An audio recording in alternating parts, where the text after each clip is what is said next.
संघ राज्य क्षेत्र के प्रिंसिपल सेक्रेटरी एग्रीकल्चर श्री नवीन चौधरी जी,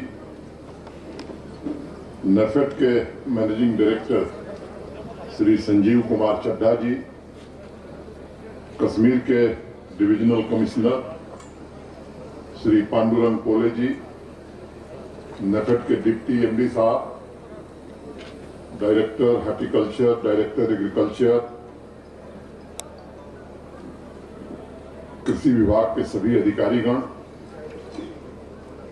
जम्मू कश्मीर संघ राज्य क्षेत्र के सभी प्रशासनिक अधिकारी, डीडीसी के सम्मानित सदस्य, बीडीसी के चेयरपर्सन, सरपंच, पंच, चुने हुए सभी जनप्रतिनिधि, सभी किसान भाइयों, देवियों तथा सज्जनों, मुझे अत्यंत प्रसन्नता है कि आपके बीच मुझे उपस्थित होने का अवसर कृषि विभाग के कारण मिला। 23 मार्च को ही आना था। यहाँ के डिप्टी कमिश्नर ने यहाँ की तस्वीर भेजी 22 मार्च को कि पूरे मैदान में पानी लगा हुआ है और किसानों को कठिनाई होगी कार्यक्रम करने में। इसके कारण 23 मार्च का कार्यक्रम आज 3 अप्रैल को हो रहा है। मित्रों, आप सबको मालूम है कि देश आजादी का 75वां महोत्सव मना रहा है और इस कार्यक्रम की शुरुआत 75 हफ्ते पहले 12 मार्च को हुई थी। उस दिन मैं ब्रिगेडियर राजेंद्र सिंह जी की पावन भूमि पर उनको नमन करने गया था।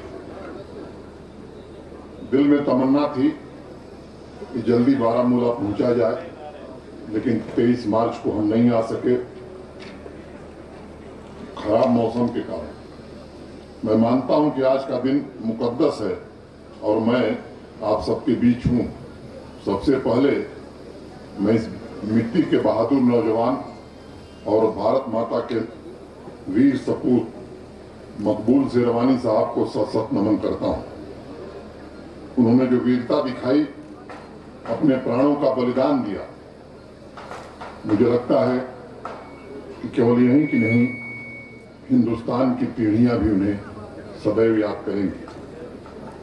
अलग अलग क्षेत्रों में जिन लोगों ने योगदान दिया है, जिन हस्तियों ने प्रेरणा दी है इस समाज को, मुझे लगता है कि आज ये अवसर है कि हम सब ऐसे महापुरुषों के बारे में पढ़ें, जानें और दूसरे लोगों को भी बताएं।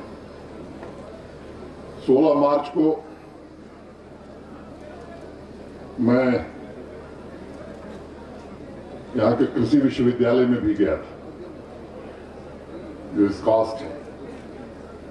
वहाँ कृषि मेले का आयोजन हुआ था, कश्मीर में भी और जम्मू में भी। जिस संख्या में वहाँ कश्मीर डिवीजन के किसान आए थे, मैं कह सकता हूँ किस तरह का उनका उत्साह था। ये इस बात को परिलक्षित करता है कि यहाँ के किसानों में एक लगन है नए प्रकार से खेती करने की, और वो आयोजन निश्चित रूप से भव्य था। तकनीकी सहायता एग्रीकल्चर डिपार्टमेंट भी और दोनों एग्रीकल्चर यूनिवर्सिटी भी यहाँ किसानों को दे रही हैं, और मुझे लगता है कि ये इस बात को भी परिलक्षित करता है कि जम्मू कश्मीर का प्रशासन कृषि को लेकर के कितना सजग है और उसकी प्राथमिकता में किसान भाई कितने हैं, ये इस बात को बताता है।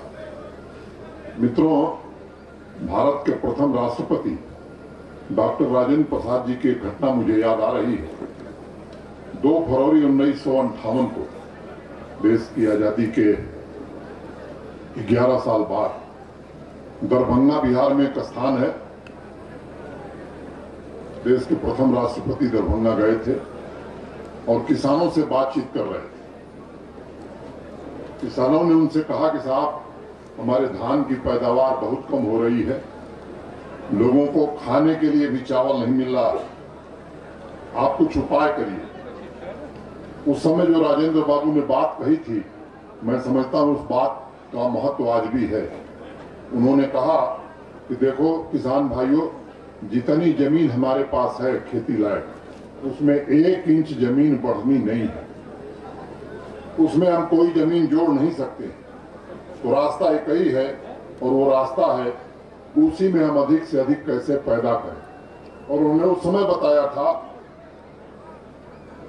आपके यहाँ वहां बिहार में बीघा चलता है, 1 बीघे में 2 क्विंटल धान की पैदावार हो रही थी।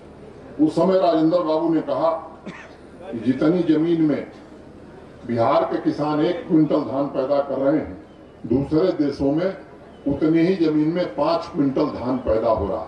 और इसलिए रास्ता यही है कि हम अपनी पैदावार कैसे बढ़ाएं। और मैं समझता हूं हम सबको सोचना है कि हम किस तरीके से कृषि उत्पाद को बढ़ा सकते हैं। 2 काम हो सकते हैं इससे। एक तो किसानों का खुद का फायदा होगा, देश को इंपोर्ट नहीं करना होगा, और किसानों की आमदनी भी बढ़ेगी। मुझे लगता है कि जम्मू कश्मीर के सभी किसान भाई राजेंद्र बाबू की इस भावना के साथ काम कर रहे हैं। पारंपरिक कृषि में पैदावार बढ़ाने के साथ साथ हॉर्टिकल्चर में हाई डेंसिटी प्लांटेशन पर पिछले कुछ वर्षों से आप सबने ध्यान दिया है। मैं इसके लिए आप सबको हृदय से बधाई देना चाहता हूं और आपका अभिनंदन भी करना चाहता हूं। अगर इस साल का बजट आपने इस यूटी का देखा होगा तो मैं बाकी विभागों की चर्चा नहीं करूंगा। कृषि विभाग के लिए देश के सम्माननीय प्रधानमंत्री जी ने इस वर्ष 2008 करोड़ रुपए जम्मू कश्मीर यूटी को दिए हैं। मैं समझता हूं कि हाईएस्ट एवर बजट इस बार कृषि के लिए प्राविधान किया है देश के प्रधानमंत्री। और ये पिछले वर्ष की तुलना में 695 उसकी याद आई है, सांसों जरा धीरे चलो, धड़कनों से भी इबादत में खलल पड़ता है। बहुत बहुत धन्यवाद। नमस्कार। जय भारत।